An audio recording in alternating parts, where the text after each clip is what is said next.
Feliz noche de domingo. Es un gustazo estar de vuelta con ustedes aquí en este encuentro que semana a semana tiene como punto la tele con Mina en casa.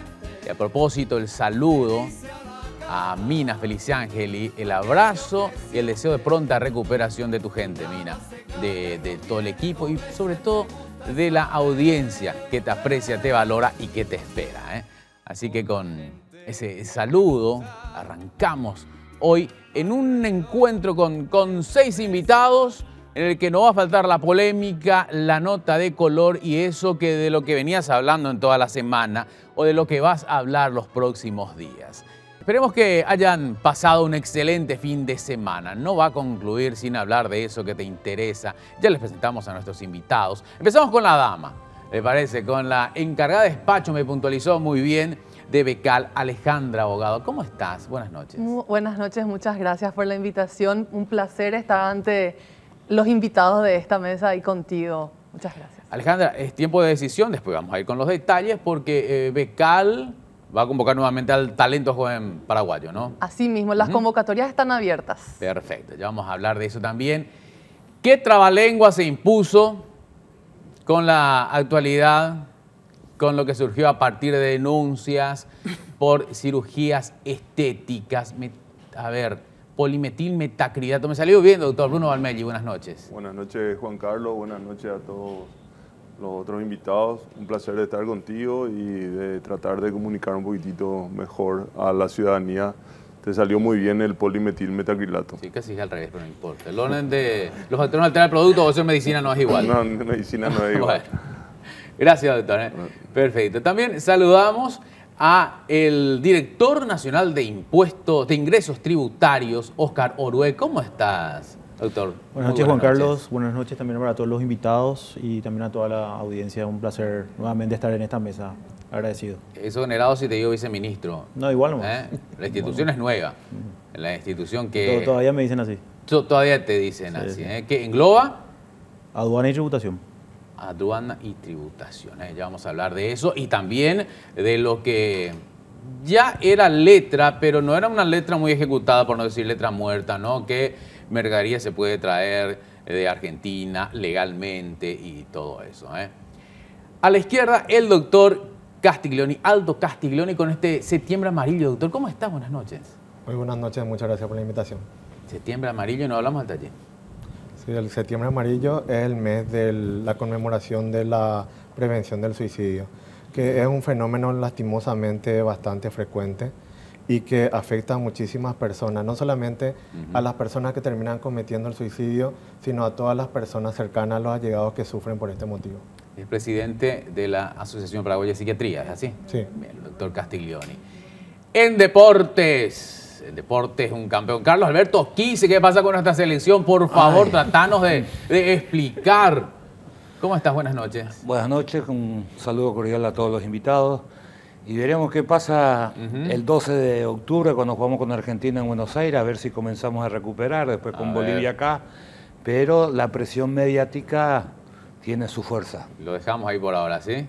Y le va a poner color a nuestra reunión de esta noche, con evocaciones, con esa temporada sublime de la juventud y de la primavera. Javier Yubi, periodista, historiador urbano. Mira, me pierdo en esos enunciados. Javier, ¿cómo estás? Buenas noches. Muy buenas noches, Juan Carlos. Un placer estar contigo, con todos los invitados y, por supuesto, con la audiencia. Y claro que sí, vamos a rememorar un poco aquellas temporadas fantásticas del colorido, de las flores, de los desfiles, de las carrozas que sucedían en Palma. Sí, a ver, mirando un poco el rostro de nuestros invitados, creo que 2 nos hayan palmeado, o tal vez 3 personas, pero en general yo creo que... Pero todos pasamos por la juventud. Yo creo que Carlos Quise palmeó bastante. ¿Sí? Cuando está concentrado. No, ¿quién no fue a palmear? Bueno, doctor Valmelli, a ver, surge la Sociedad Paraguaya de Cirugía Plástica, también reacciona con el Ministerio de Salud Pública y te veíamos con la ministra para hablar acerca de cómo funciona, cuál es el régimen de regulación de la cirugía plástica en nuestro país. Y puntualmente esta sustancia, el polimetilmetacrílico que ya no se puede usar, ¿verdad? Bueno, antes que nada aclarar que desde el año pasado que concluyó mi periodo de presidente de la Sociedad Paraguaya de Cirugía Plástica, sigo siendo miembro, estoy ligado a la sociedad y también formo parte, o sea, soy el jefe de docencia del Centro Nacional de Quemadura y Cirugía Reconstructiva. Y el tema el tema en general de estas sustancias es muy complejo, ¿verdad? En realidad que la medicina estética es muy compleja desde el punto de vista que en Paraguay lastimosamente hay casi 42 facultades de medicina, unas cuantas facultades de más también de odontología, entonces se reciben casi 1.500 médicos y un poquitito menos odontólogos por año. La oferta de seguir formándose es de 300 puestos para residencias médicas. Entonces queda un remanente casi de 1.200 que eso va creciendo con el año, ¿verdad? Con los años, con el pasar de los años, ¿verdad? En nuestra época nuestro registro era alrededor de 6.000, ahora pasan lejos los 23.000. Y la cantidad de residentes formados es baja. Estas facultades tienen pocos lugares de entrenamiento. Entonces, estos médicos, algunos médicos que se reciben no tienen la posibilidad de seguir estudiando, hacen pequeños cursos de 2 o 3 días, inclusive con personas que vienen clandestinamente de países vecinos a enseñar esto. Y bueno, desarrollan habilidades incompletas. También muchos usan productos que vienen de contrabando. Doctor, pero eso se convalida como si fuera una residencia. No. Esto no es una residencia. De hecho que son cursos, muchos son clandestinos realmente, ¿verdad? Utilizan muchos médicos y personales que no son médicos, productos que ingresan de contrabando. Es realmente un descontrol, sí. Es un descontrol. Y que ahora estalló el tema del PMMA a través de una denuncia, ¿verdad? El polimetilmetacrilato es un polímero o un plástico que se desarrolló hace más o menos 100 años atrás y se usó mucho en medicina hace 70 años aproximadamente, un auge en todo lo que sea estética hace 20 años. Pero que se empezó a ver problemas relacionados a su aplicación como relleno y sobre todo cuando hay grandes volúmenes y eso a la larga se vio que puede migrar, que puede producir granulomas, que son reacciones inflamatorias, que se adhiere mucho al cuerpo y que es permanente. El plástico se introduce al cuerpo a través de inyecciones, estado líquido. Exactamente, son como microesferas, es un polímero, es un dispositivo clase 4 que se inyecta, ¿verdad? Tuvo su auge, pero después fue desplazado por otros productos que realmente tienen mejor efecto, menos efectos colaterales, y que realmente utilizar ahora sería algo un poco irresponsable en estética, ¿verdad? El cuerpo asimila eso como un cuerpo extraño después. Mira, la tendencia para la medicina estética, para utilizar rellenos que pueden mejorar los surcos, los labios, algunas deformidades, pueden mejorar la parte del colágeno, ¿verdad? La tendencia es a utilizar productos temporales, no permanentes, porque si se produce un defecto permanente, después hay que realizar una cirugía, ¿verdad? El PMMA es un producto permanente que se adhiere en forma importante a los tejidos de alrededor y que puede producir una inflamación muy grande que si nosotros vamos a tratar eso con una cirugía hay que retirar el tejido que está adherido, o músculo, o piel, ¿verdad?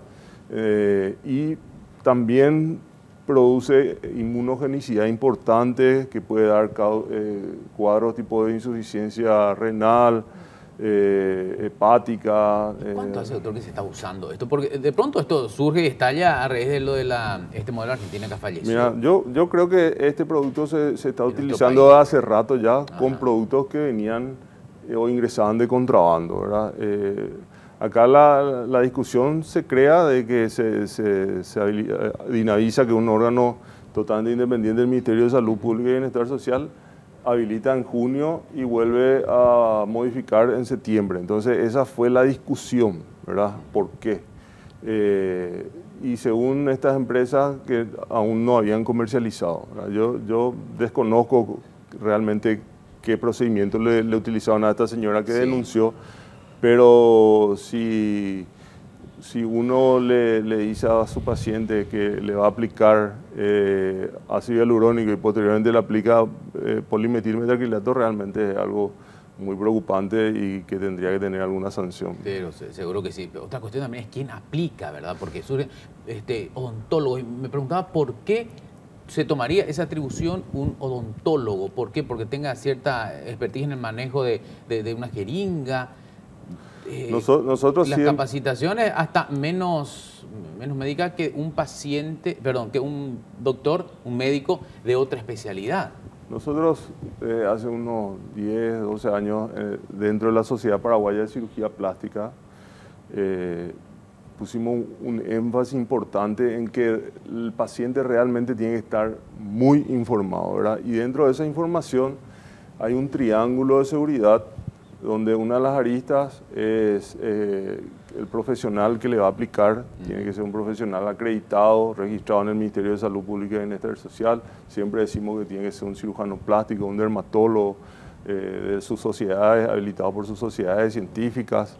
Tiene que, el otro punto es dónde le vamos a realizar. Tiene que ser una clínica o un consultorio que esté habilitado por la superintendencia, por control de establecimiento del Ministerio de Salud Pública y Bienestar Social, y algo súper importante es el producto que le vamos a aplicar, ¿verdad? ¿Es el mismo que el que se usa para uso odontológico? O sea, que yo te voy a mentir si te digo el tema odontológico porque no tengo idea, ¿verdad? Sí. Pero sí, estuve hablando con unos amigos odontólogos y ellos creo que usan para relleno, para implantes dentarios, ¿verdad? Hay otros usos en traumatología, utilizan como un cemento, pero no es este producto, ¿verdad? Pero también tiene metacrilato y tiene otros usos, pero en estética realmente queda muy desfasado el polimetilmetacrilato en comparación con productos de avanzada que fueron surgiendo en las últimas 2 décadas.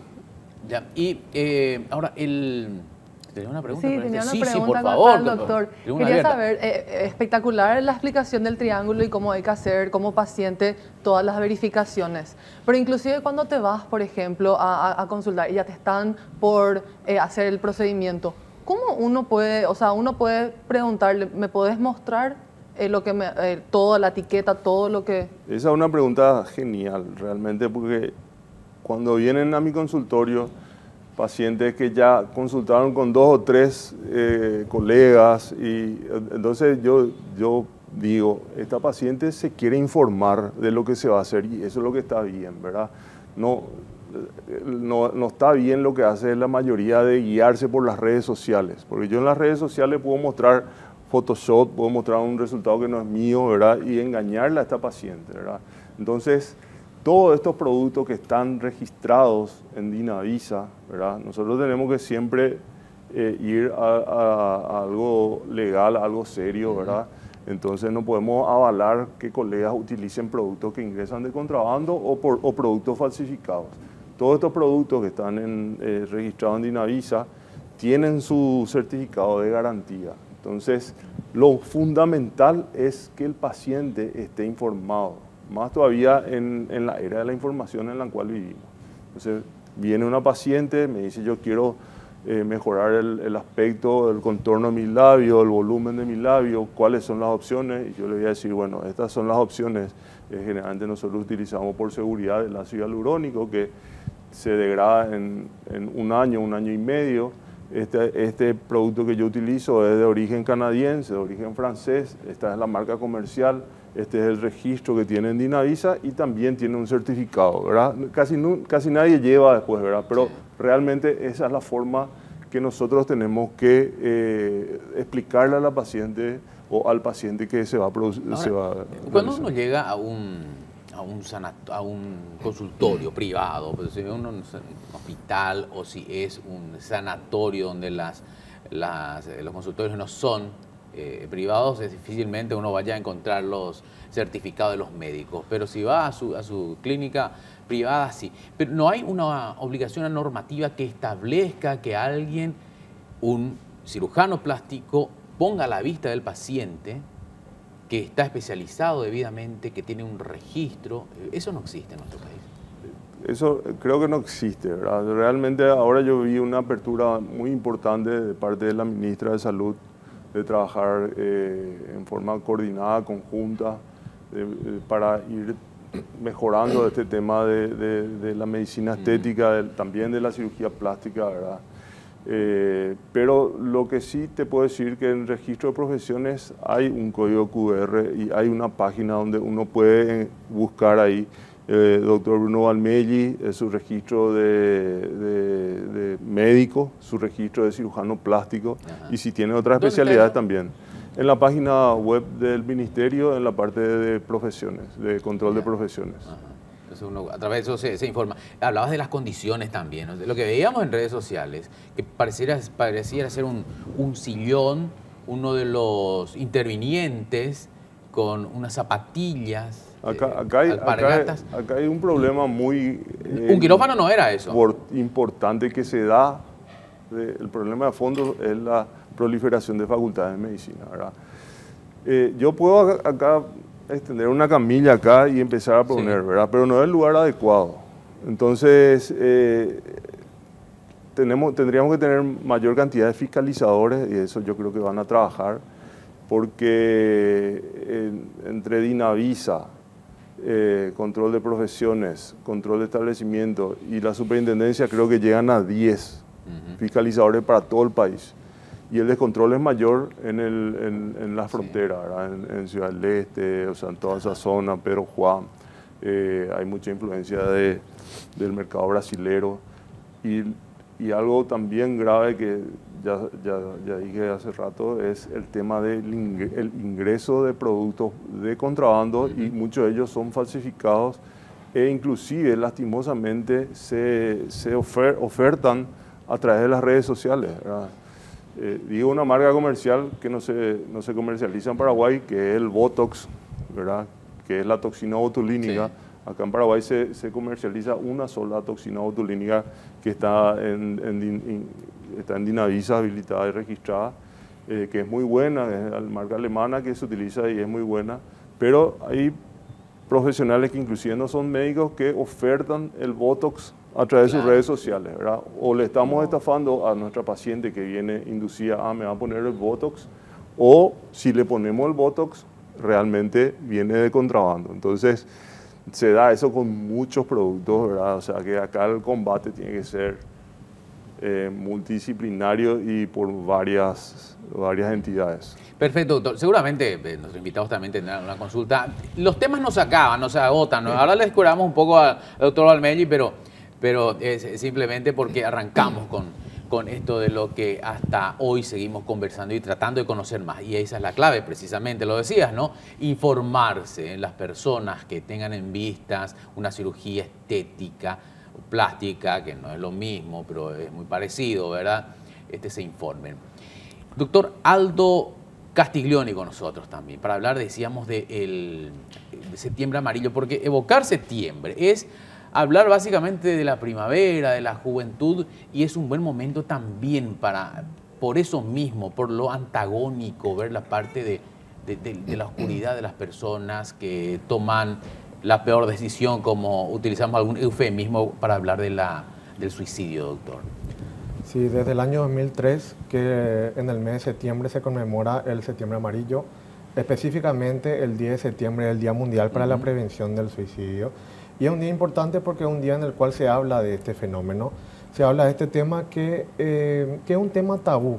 Muchas veces en nuestro país hay mucho estigma en torno a la salud mental, a los trastornos mentales, a la conducta suicida, y lastimosamente este es un fenómeno frecuente. La tasa de suicidio en los países de América Latina va de 8 a 14 por cada 100.000 habitantes año. En nuestro país se suicidan aproximadamente 550 personas por año. En los últimos años estamos viendo un aumento sostenido en este número y es preocupante, es un tema del cual hay que hablar, del cual hay que culturizar a la población para que de esa manera puedan disminuir estos números. Claro, casi 2 por día, lo que estás diciendo. Casi 2 por día. Bueno, ¿y hay una franja en particular donde se concentran estos casos? La principal franja etaria en nuestro país va entre los 18 y los 29 años y seguido por la población adolescente. Juventud. Y si vamos a ir a las causas, es tan difícil saberlo, ¿por qué? Pero si vamos a las causas... Sí, de hecho es importante conocer lo que tiene evidencia con respecto a este fenómeno, ya que se habla, a veces cuando se habla con datos que no están basados en la evidencia. Y te cuento algo interesante acerca de esto.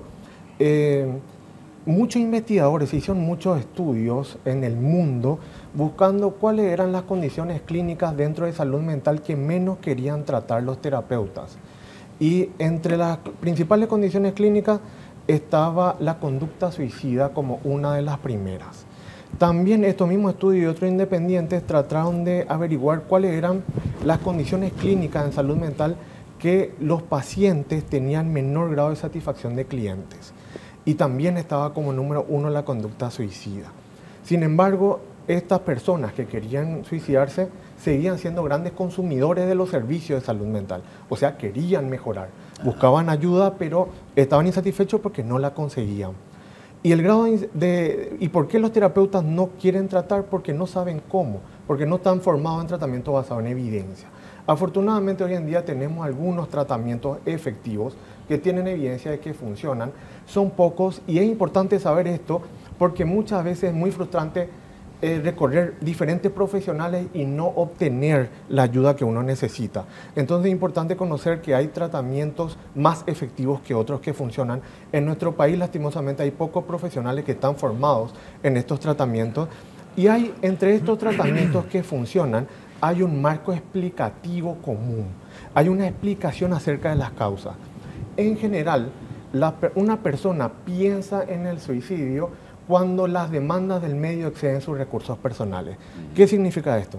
Cuando aparece una situación adversa en la vida, una situación difícil o un problema y la persona no cuenta con las habilidades psicológicas suficientes para gestionar esa adversidad o ese problema. ¿Cuáles son esas habilidades psicológicas? Esas habilidades son la capacidad de regular las emociones, la capacidad de tolerar el malestar, de relacionarse adecuadamente con los demás y principalmente hay una habilidad psicológica que es central en la conducta suicida, que es la capacidad de resolución de problemas. La capacidad de resolución de problemas es una habilidad que tenemos todos y que básicamente se presenta, o sea, la hacemos uso cuando se presenta una situación adversa. Cuando se presenta un problema en nuestra vida, nosotros lo primero que hacemos es lo analizamos, conceptualizamos el problema, se nos abre a la mente un abanico de opciones que podemos implementar para sortear ese problema, esa dificultad y la ponemos en práctica, la llevamos a cabo. Cuando una persona tiene un déficit en esta habilidad de resolver problemas, cuando aparece un problema grande en la vida, una situación adversa importante, tiende a reaccionar con alta expresión emocional. ¿Qué significa eso?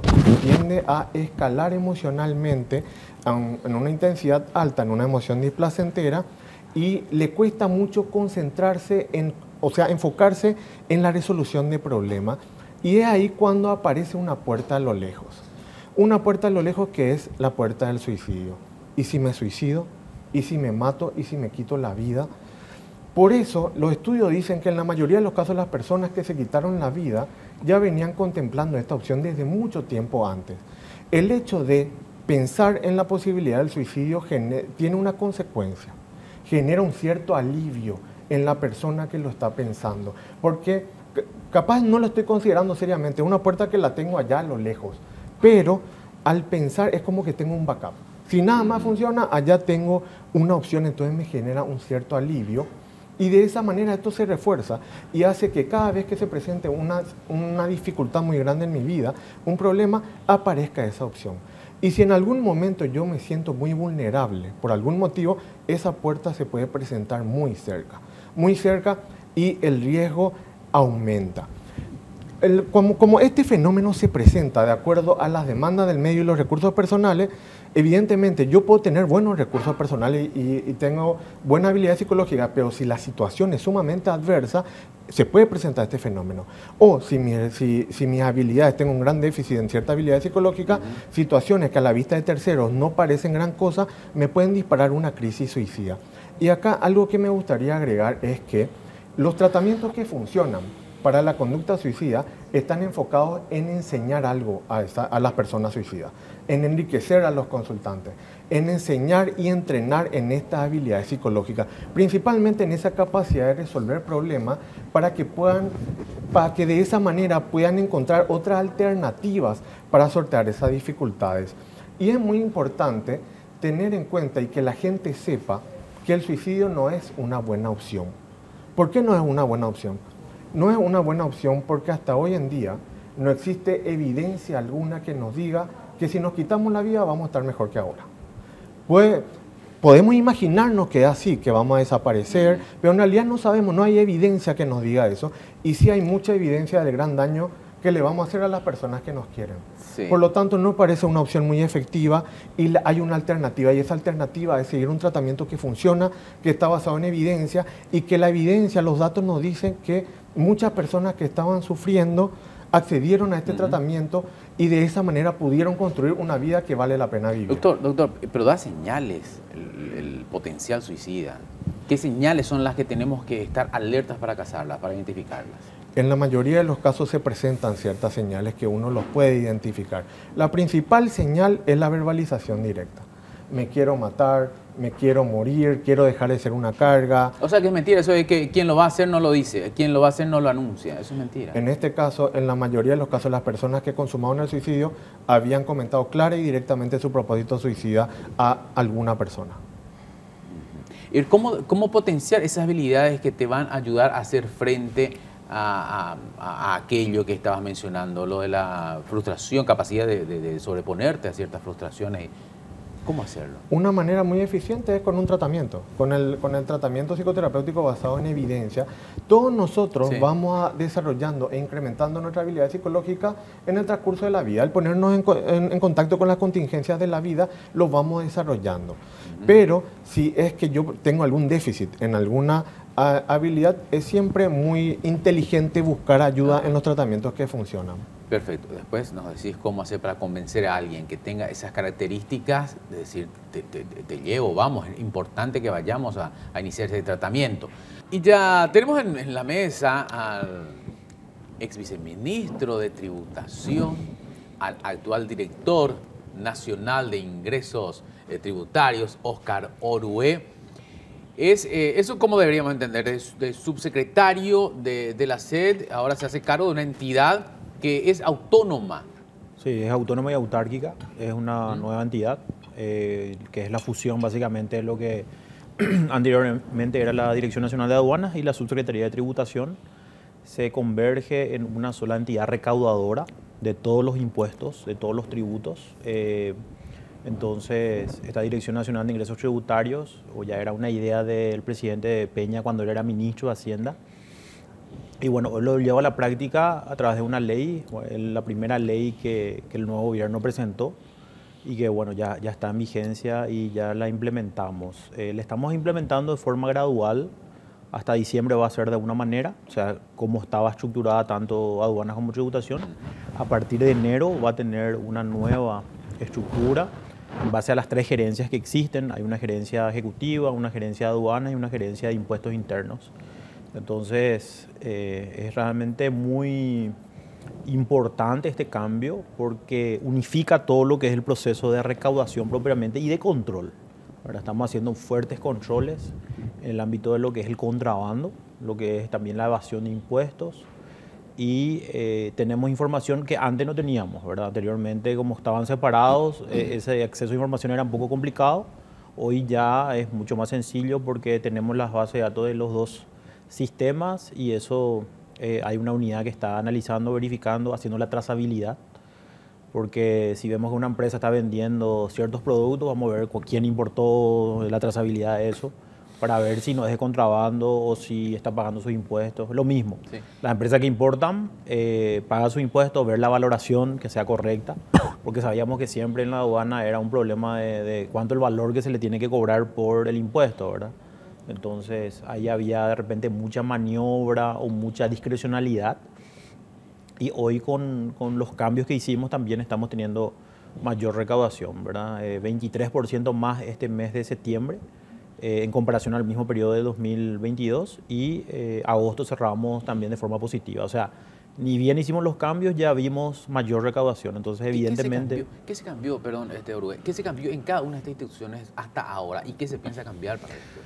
Lo que cambiamos en aduanas son las personas. De los 35 administradores en las diferentes aduanas, el 70% son personas nuevas, ¿verdad? Que se les está dando la oportunidad, si bien eran de la casa, la idea era un poco escuchar, ver y analizar su gestión, ¿verdad? El 30% nada más son rotaciones, ¿verdad? De personas que ya estuvieron en el cargo y se le está dando la oportunidad. Pero analizamos, nosotros con todo el equipo vimos un poco el perfil, los resultados, el profesionalismo de esa persona, de tal manera a exigir un poco también el cambio, ¿verdad? Y sobre todo también, uno de los cambios más importantes que hicimos es que la aduana deje de ser un cupo de sectores, ¿verdad? Porque anteriormente te llamaba, te decía, él es mi recomendado, ponerle en tal lugar, ¿verdad? Pero ¿por qué hacía eso? Porque evidentemente esperaba algo a cambio, ¿verdad? Claro. Se manejaba de una manera muy, como con cupos, y eso desde que asumimos terminó, ¿verdad? Pero, ¿por qué acabaría eso? ¿Por qué acabaría eso, me pregunto? ¿Verdad? Aparte del factor humano que me podrás decir, porque yo no lo permito. ¿Por qué acabaría? Y porque si queremos cambiar, si queremos tener resultados diferentes, no podemos seguir haciendo lo mismo, ¿verdad? Ahí las personas que ocupan los cargos tienen que ser en base a su profesionalismo, en base a su experiencia y en base a la gestión. No en base a que si es padrino, si tiene un padrino político o si tiene un amigo que llama a pedir que esté en tal cargo. O sea, nosotros miramos con mucho recelo eso.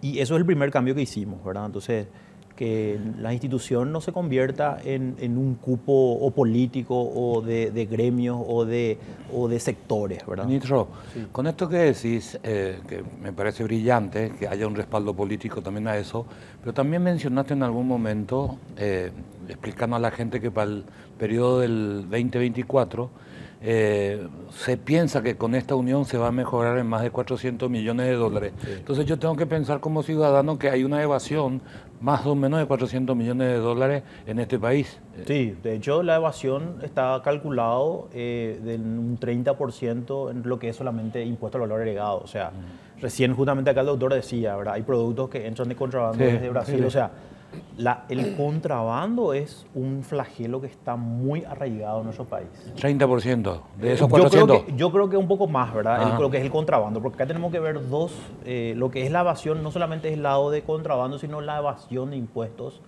que es un sector que no está inscripto, que no es formal, ¿verdad? Que se dedica a una actividad, pero no está inscripto, no emite factura, no paga impuestos. Y después está aquellas empresas que están formalizadas, que emiten factura, pero que no declaran todo, por ejemplo, o que buscan mecanismos para pagar menos impuestos. Entonces, ahí tenemos que atacar el doble problema desde el punto de vista de las empresas y de la informalidad. Y después está el sector de que hay personas que tenían privilegios porque se les subvaloraba o si no metían un juguete y en realidad era un celular, ¿verdad? Y se pagaba por el juguete. Mentían directamente, ¿verdad? En las importaciones. Entonces estamos haciendo un férreo control, ¿verdad? Es más, el viernes justamente me pasaron reportes de que en la zona de Clorinda estaban cerrando la ruta los comerciantes de esa ciudad, ¿verdad? O sea, porque ya no pueden vender como antes vendían. Y esa venta que hacían era todo ingreso de contrabando al país. Entonces, es un... Ministro, sí. Pero más que evasión, en este caso yo creo que también influye mucho el factor humano en coimas, porque en este país vos tenés un negocio y no es que ese negocio nadie jamás le visitó. Alguien le visitó, vino, te dijo, no existís, hace esto para que no te vean, pero alguien está cobrando eso. Y siempre son funcionarios. Famosos eran los funcionarios de aduana que vos veías, las mansiones, los vehículos, los colegios de lujo, y siempre ese perfil de aduanero era sinónimo de progreso, de bienestar y de manejar muchos recursos. ¿Cómo pretenden ustedes contrarrestar eso? Porque ahí ya entra factor personal, humano, ligado a la institución. Sí, de hecho es un cambio de paradigma, es un cambio es un proceso, ¿verdad?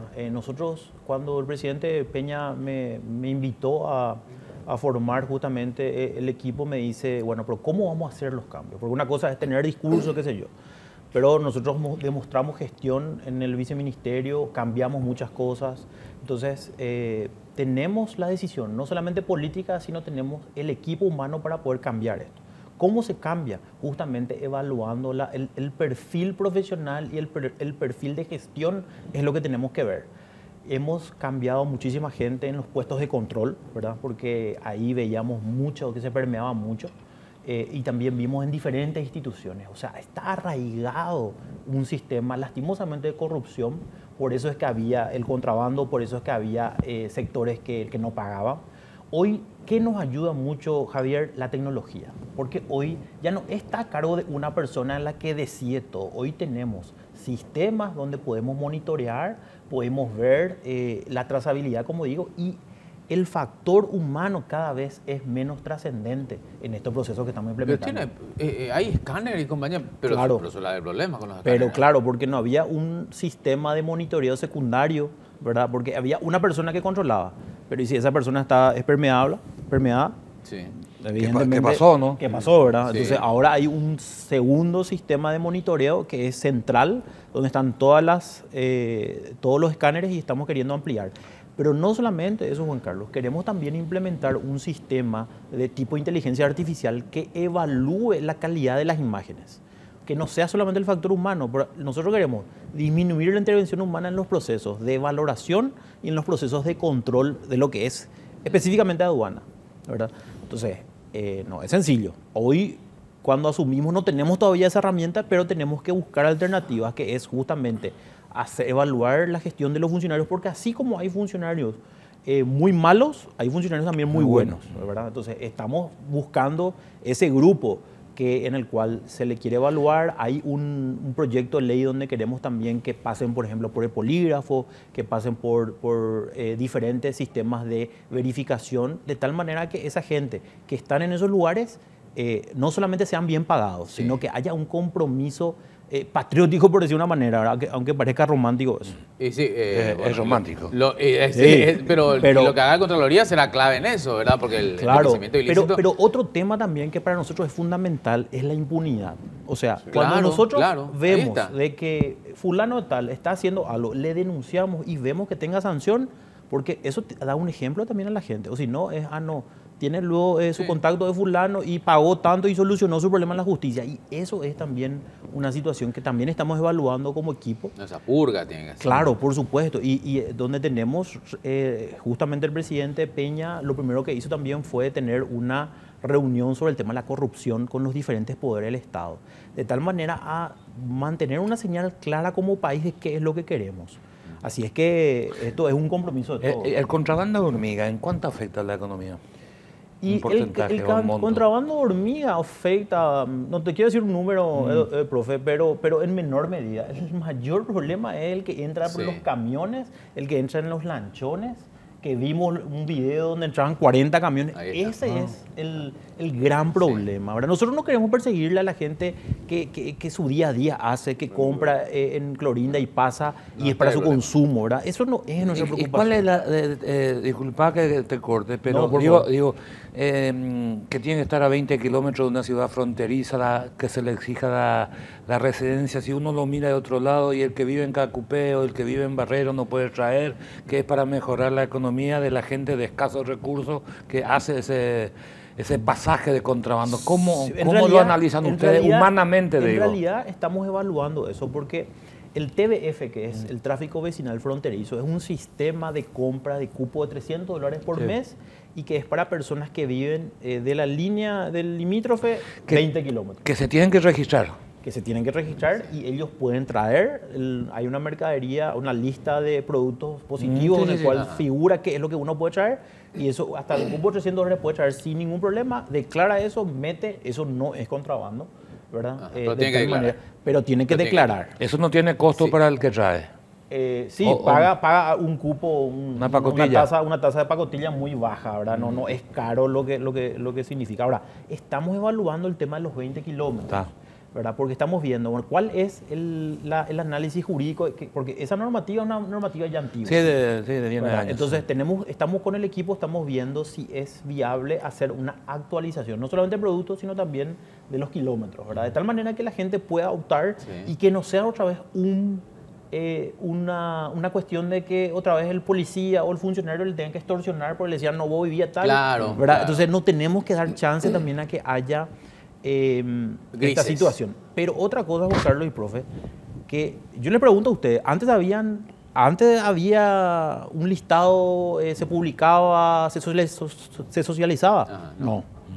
Ahora lo primero que hicimos fue, vamos a publicar para que la gente sepa y haya información. Porque anteriormente uno se iba, cruzaba y nadie sabía nada, ¿verdad? Entonces, eso fue lo primero que dispuse porque nos parece que para que se cumplan las reglas tenemos que ser claros y que no haya posibilidad que nadie pueda extorsionarle ni coimearle. Porque eso se baila a dos. Por ahí viene, totalmente. Bien, estamos ya también con la encargada de despacho, le dije coordinadora de Becal, Alejandra Abogado, me dice, no, encargada de despacho.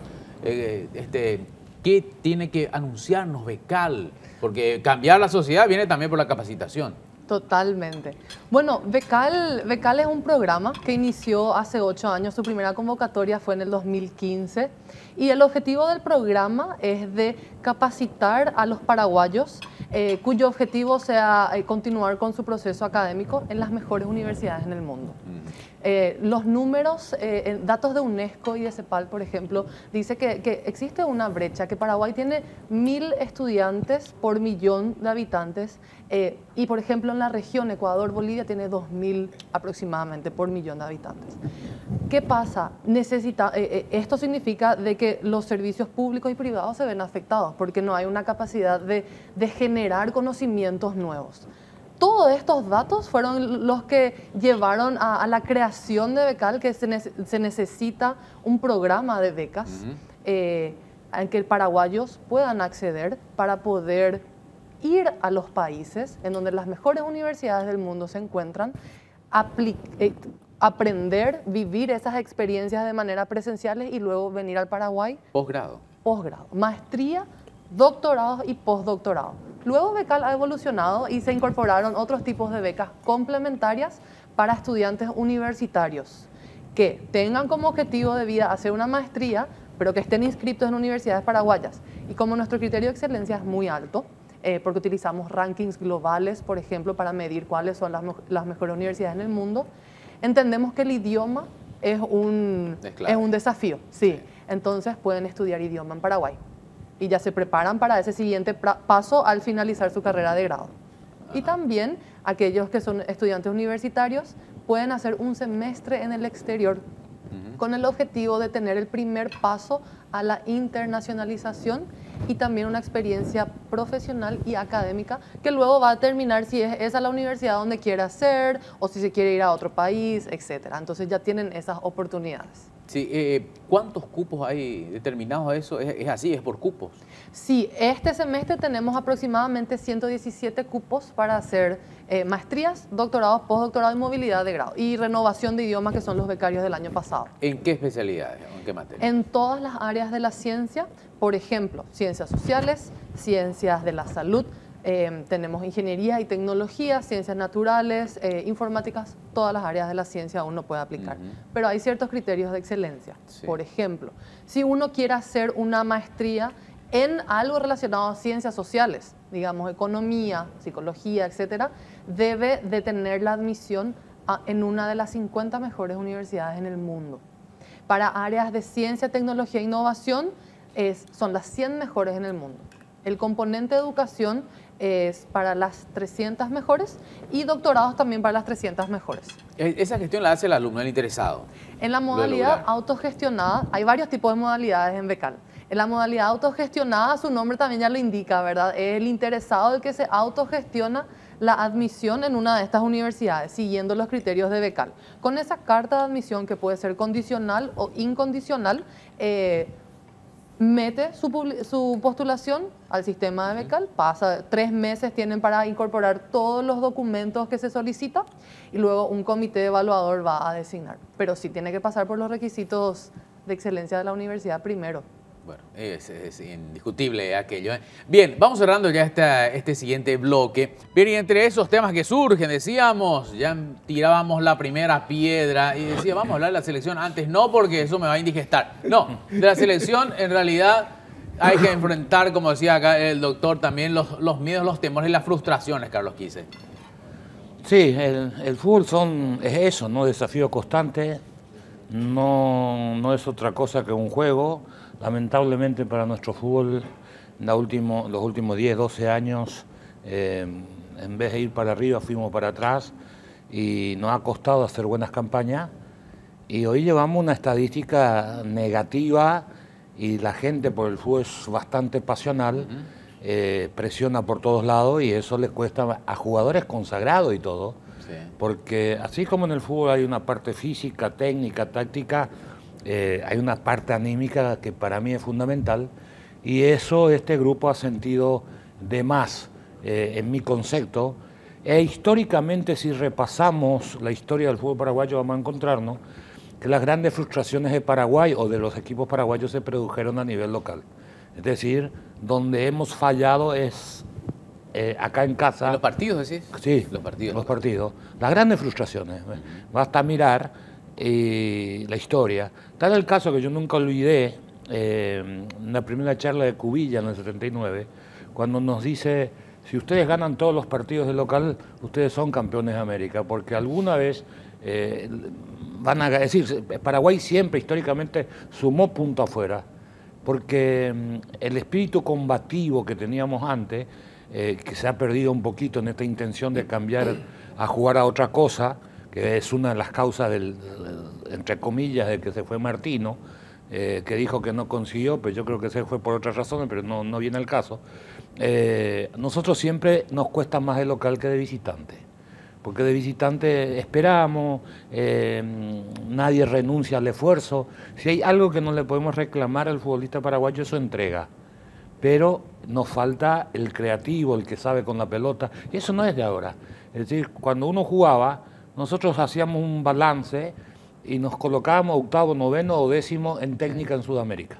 Es decir, discutíamos con los bolivianos, con los venezolanos, pero sabíamos íntimamente que técnicamente éramos menos. Ahora, a la hora de ser agresivos, de marcar, de disputar la pelota, nos colocábamos junto a Uruguay en el podio y Argentina tal vez, como lo más combativo en ese aspecto. Entonces, esas cosas hay que recuperar para volver a ir al Mundial. A pesar de los malos resultados, yo creo que es una eliminatoria especial de 10 equipos, entran 7, así que no creo que quedemos afuera de eso. El problema es que la gente está impaciente por esta seguidilla de malos resultados en partidos oficiales y entonces hay una gran presión para todos. Pero la presión es eso lo que le ejerce y le juega en contra.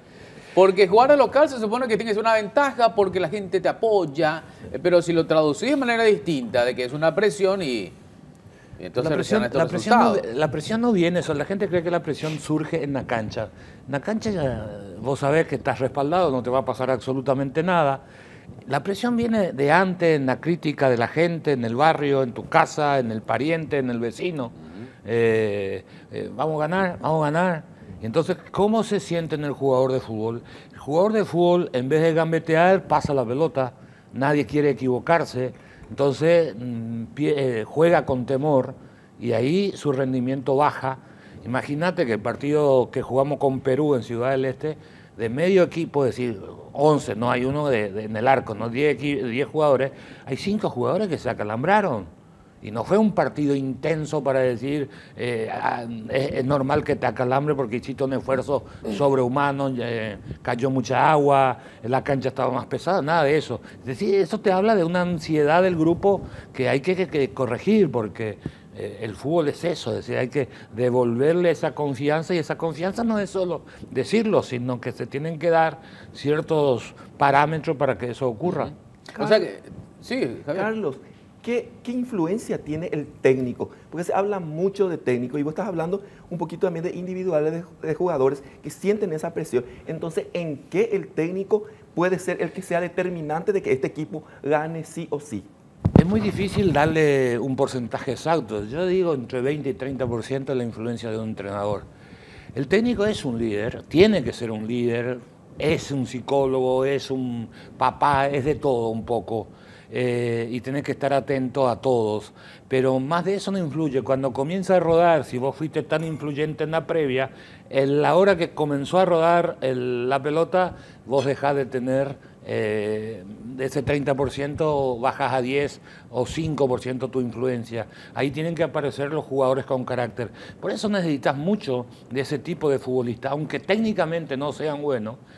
Vos necesitas de ese tipo de futbolista que le orienta, que le pega un grito a un compañero, que te diga en la cancha, fulano nos está complicando, marcarle un ratito, te estás yendo mucho arriba, quédate un poquito más. Hay cientos de detalles. Entonces ese tipo de jugadores es muy necesario. Por eso muchas veces en el fútbol dicen, todo técnico necesita un capitán, un general, llámenlo como quieran, un ministro si quieren en la cancha que ordene la cosa y haga una mejor tarea con su... Hoy no hay, hoy no aparece.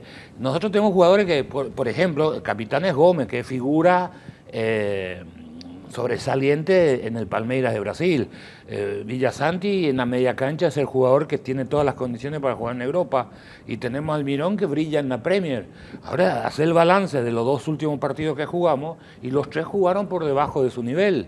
Entonces vos tenés que buscar la causa del por qué sucede y tratar de potenciar el rendimiento de eso. Si vos potenciás el rendimiento de esos 3 jugadores, por supuesto que el equipo va a jugar mejor ya también.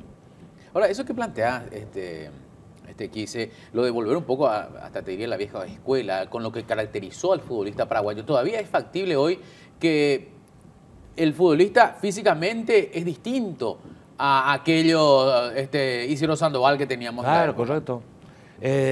Físicamente tal vez no, pero la capacidad está en saber utilizar los recursos que tenés.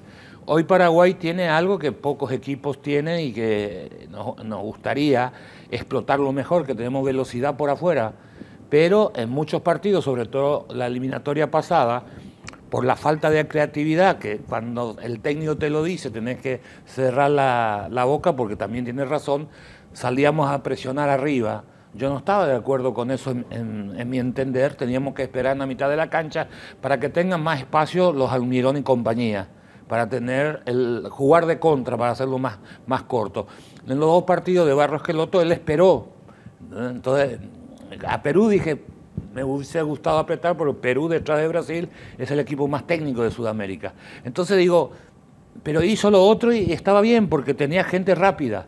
Entonces ahí tenemos que aprovechar y meter la pelota y que los jugadores esos rápidos arranquen. Pero como se apoderó por los malos resultados de esa falta de confianza, tuvimos a un Sosa o un Almirón que arrancaban a 70, 80 metros del arco rival y entonces es muy difícil sostener un buen rendimiento. Son pequeños detalles que hay que corregir para que estos muchachos jueguen lo que ellos son capaces de jugar. ¿Por qué creemos, Carlos, que al sacar a este cuerpo técnico y traer otro cuerpo técnico sí vamos a tener resultados positivos? Y esa es la pasión, pero no es así. Es decir, nosotros le sacamos a Chiqui Arce y el grupo, pues la base de este grupo es la misma, 1 o 2 incursiones y Chiqui Arce hizo 33%. Y vino Berizzo, odiado por la afición, hizo 36%. Pero todo con 33, 31%, en una liga importante de las 10 mejores o 12, donde figura también Paraguay, uno es difícil de entender, pero figuramos entre las 12 mejores, con 31, 33% te va al descenso. Y con 36 te escapás por 1 o 2 puntos. Entonces vos trasladás a la selección, es normal que con ese porcentaje de puntos obtenidos no te clasifique. Entonces, hay que mirar un poquito y utilizar lo que hoy nos queda. Es decir, ¿hoy qué nos queda? Lo que no teníamos antes. Antes teníamos 2 centrodelanteros grandotes, ganábamos el juego aéreo, teníamos el Mundial del 2010, que más o menos se acuerdan todos. Nosotros teníamos unas 4 jugadores en la mitad de la cancha que peleaban todo el partido. Cristian Rivero, Vera, Topo Cáceres, Santana, Barreto. ¿Tenés? Otro, y el año pasado las eliminatorias jugábamos con uno de 1,68 que necesita, en vez de 2 pasos, necesita 5. Vos le ves a Haaland, el del City, tiene 1,98 m, él da un paso y vos tenés que dar 4 pasos para alcanzarlo. Yo un día le digo a Sergio Orteman, que jugó contra el Real Madrid la final de la Copa, Sergio, si hubiera metido el gol Rodrigo López, hubieran ganado, le digo yo, en una charla de fútbol, porque intercambiando opiniones uno aprende, ¿no?, de este juego, porque todos, en verdad todos sabemos un poquito. Y me dice, Sergio me dice, no, igual lo hubiéramos perdido. La diferencia en la cancha era muy grande, dice. Sí. Porque yo tenía que hacer 10, y era guapo, tenía que hacer 10 pasos para alcanzar a fulano, que con 4 me pasaba. Cosa por el estilo, ¿no? Queda la pregunta de Orué que pidió, pero vamos que no me pregunte de la factura de los jugadores ni nada. Creo que eso te va a preguntar, ¿eh? Posiblemente va a ser eso. Pasó volando este capítulo de Mina en Casa, pero también mucho que, sobre todo, recordar, y Javier Yuy está con nosotros para eso, Javier, con unas fotografías magníficas que trajiste. ¿Te gustaron? Pero por supuesto, es La Palma de antaño. Vos palmeaste mucho. Palmeé bastante, Juan Carlos, y qué lindo hablar un poco de la calle más emblemática de nuestro país, que es Calle Palma, porque tiene una historia riquísima. Calle Palma, la gente cree que es de repente de un tiempo de 100 años nomás. No, es de muchísimo tiempo, de la época de la colonia. Y vos sabés que en un plano ya de 1786, Félix de Azara describe la calle Palma como un camino real y se llamaba Camino Real de la Veracruz. Fue el nombre inicial de Palma. Con ese nombre se conoció. Sí. Evidentemente, eso se mantuvo por mucho tiempo, hasta que ya en la época de don Carlos Antonio López, un 1 de abril de 1849, el gobierno decide que las 3 calles más emblemáticas de nuestro país tengan el nombre de nuestro escudo. Sí. Por eso es Calle de la Palma, Calle de la Estrella, Calle de la Oliva. No, es verdad. Justamente. Y a Palma... ¿No es la primera calle de Asunción? Te pregunto. Es prácticamente sí y no, porque estaban los caminos reales de la época colonial y es una de las calles más antiguas. Sí, Palma es la más antigua y Colón también, que iba a Tacumbú. Esas son las calles así, los caminos reales del Paraguay que eran realmente muy, muy antiguos. Pero esta calle es muy emblemática. ¿Por qué motivo? Porque sobre esa calle, que estaba en cercanía del puerto de Asunción, que era el centro neurálgico de todo, porque en el puerto venían los barcos, los viajes se hacían en barcos. De cualquier punto, de cualquier lugar, vos tenías que venir por agua, viaje largo, no había otra forma. Entonces te bajaba ahí, te iba un poco por Colón y arrancaba La Palma, donde se instalaban los comercios. Estaban las pulperías, los bares, estaban las boticas. Boticas le decían a las farmacias, porque estaba el boticario, no era una farmacia. ¿Sabes cómo le decían a las pastillas? Me encantan porque te ordenaban píldoras. Después recién se le dicen pastillas para el dolor de cabeza, para esto. Eran las píldoras. Y los boticarios, vos te ibas y te daban las medicinas, acá el doctor más o menos a saber, en fórmulas. No te daban ya compuesto, como hoy que podías ir a comprar, te daban una receta y vos te vas a comprar. No, te iba al boticario y te daba 10 gramos de nitrato, por decir, estoy diciendo cualquier cosa, de ácido, de esto, y había que hacer el pequeño mejunje, te hacía y te daban, con eso te sanaba. Eso estaba ahí. Y Palma adquiere gran relevancia desde ese tiempo y más allá desde la independencia en sí. Fíjate vos que sobre Palma estaba la casa del Mariscal López. La casa del Mariscal López estaba al lado de lo que hoy es el Panteón de los Héroes. Esa era propiedad de él. Entonces ahí mandó construir el oratorio que iba a ser de Nuestra Señora de la Asunción y al lado estaba toda su casa. Esa era su vivienda, su residencia. Se demolió todo eso y se hizo la plaza. Sí. Cuando eso no existían las transversales de Chile y Nuestra Señora. Ya existían, porque el doctor Francia ya fue el que cuadriculó la ciudad. Tal vez con otros nombres. 25 de diciembre, eso se llamaban las calles. No tenían los nombres actuales, excepto a Palma, Estrella y Oliva, que son los nombres más antiguos que se recuerdan. Ahí mismo estaba el Club Nacional, que era el club más paqueto del país. Y ahí se iban a bailar con Madame Lynch. Introduce ahí, por ejemplo, el londón, todos esos ritmos traídos, claro, de Europa, y el baile de salón. Golondriana. Entonces... ¿Cuál nacional? ¿El mismo que conocemos ahora de Barrio No, Obrero? Otro. Absolutamente no tienen nada que ver. Club Nacional le decían porque era el club del gobierno, del Estado de los López. Se hizo a pedido de los varones, hijos y yernos de don Carlos Antonio López. Ellos le pidieron y se edifica eso. Eso fue algo fantástico. Se demolió y hoy está ahí lo que es el edificio del Banco de la Nación Argentina, en ese lugar. Entonces, a una cuadra de ahí, que es Alberdi y 14 de Mayo, a principios del siglo XX, allá por 1912-15, se adoquinó con madera y se llamó Petit Boulevard. Era el lugar más chuchi de la Asunción. Ahí vos te ibas y vos eras lo máximo. Se iban como los señores, de traje y de sombrero. Y ahí estaban los bares, estaban todo lo que vos necesitabas, y ahí te encontrabas con toda la tut de Asunción, con toda la gente más prestigiosa. Y eso se lleva siempre... ¿Tiene nada que, disculpame, con lo de petitero aquello? ¿Eh? No tiene nada que ver con lo de petitero. Petitero tiene mucho que ver, porque petitero es chuchi, chusco. Sí. Así le decían las personas. Entonces sí tiene que ver por el tema de Petit Boulevard.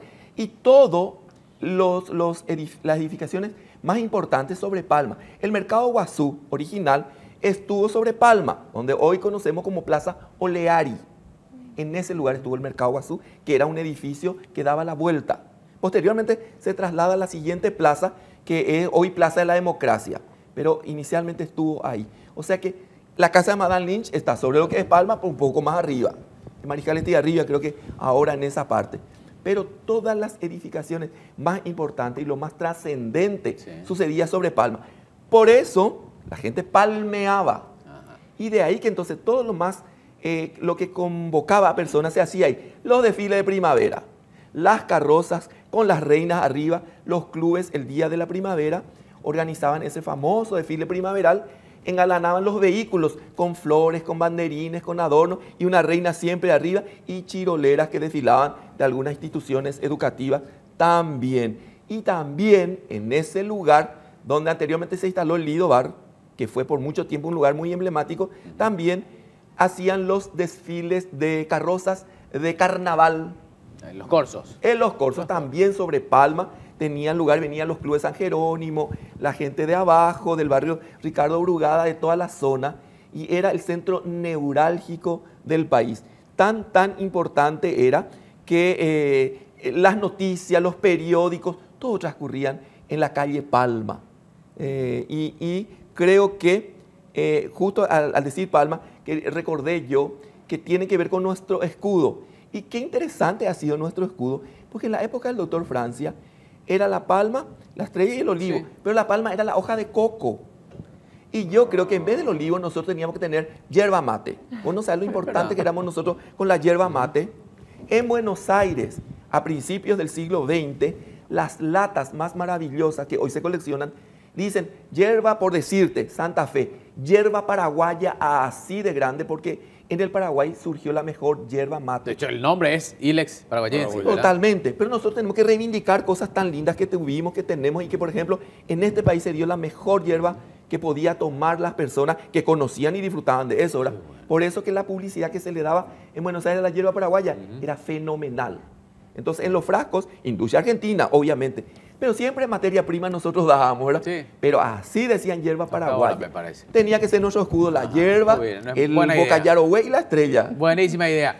Bueno, decíamos que íbamos a hablar también de la juventud. ¿Qué hacías entre los 20 y 25 años? Vamos a empezar este juego con los invitados, Javier.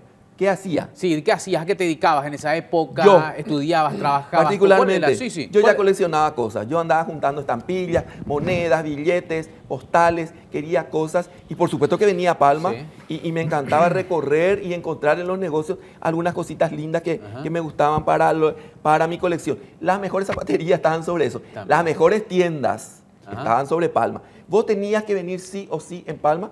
Y 25 años me decía a mí, será eso de 30 años atrás. ¿Le dejás un mensaje a Javier de 23 años?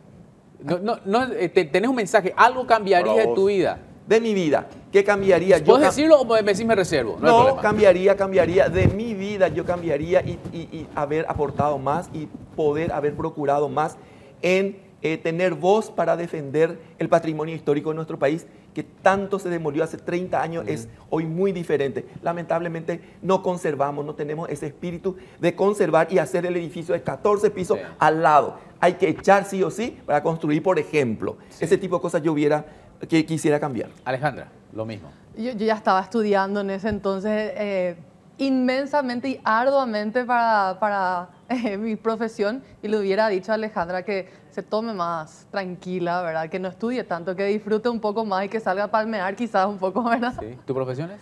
Abogada. Abogada. Sí. Bueno, doctor.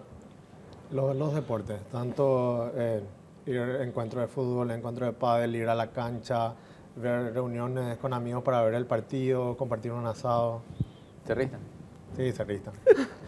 Por la mirada. El mensaje- ¡Qué malo! Así lo es, la mirada se define. Después vamos a ver qué hacemos con nuestro club. Un mensaje para tu joven de 25 años, tu Aldo. No,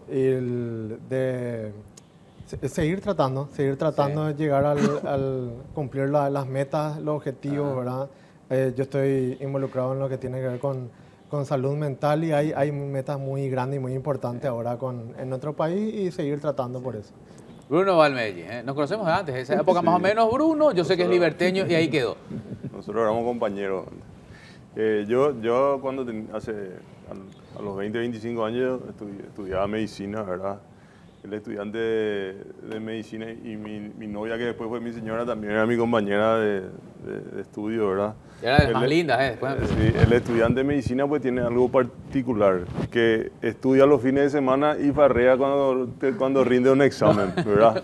Cualquier lunes. Y yo lo que le diría al Bruno de esa época también es de ser menos responsable, ¿verdad? No solo yo me tomé muy a pecho todo el tema de la responsabilidad, ¿verdad? Y tratar de disfrutar un poquitito más los momentos, darle más tiempo a los amigos, a la familia, ¿verdad? Entonces, desestresarse un poquitito. Oscar. Bueno, cuando tenía 20 ya trabajaba en el Ministerio de Hacienda y estudiaba. Y básicamente mucha responsabilidad, creo que era bien, no salía mucho, ¿verdad? Trataba de hacer, de cumplir mi trabajo y el estudio, ¿verdad? ¿Qué le diría al Oscar de esa época? Y básicamente que más deportes, ¿verdad? Pues yo recién a los 30, 35 empecé a hacer deportes. Sí. Ya, ¿verdad? Entonces en esa época como que no... Hoy sí practico algunos deportes un poco ya para sudar, para sacar un poco el estrés. Pero eso sería. Pero bien... Olimpista. No, cerrista. Ah, mira. Ya son 3. Y bueno, y a él ya lo veíamos. Sí. Ya lo veíamos a Carlos Alberto Cris, entonces. No, yo Contanos. qué hacía, lo que me dejaban, porque vivíamos concentrados, ya éramos campeones de América, ya habíamos ganado todo en aquella época. ¿Y qué le diría a la gente de 20, 25 años? Que crezcan independientemente al éxito económico, a mantener los valores y los principios del ser humano. Gracias, muchas gracias. Muchas gracias a todos por estar aquí. Muchas gracias a ustedes que nos permiten llegar nosotros y que a su casa. El saludo grande a Mina. Que tengan una excelente semana, una excelente primavera y una excelente juventud eterna.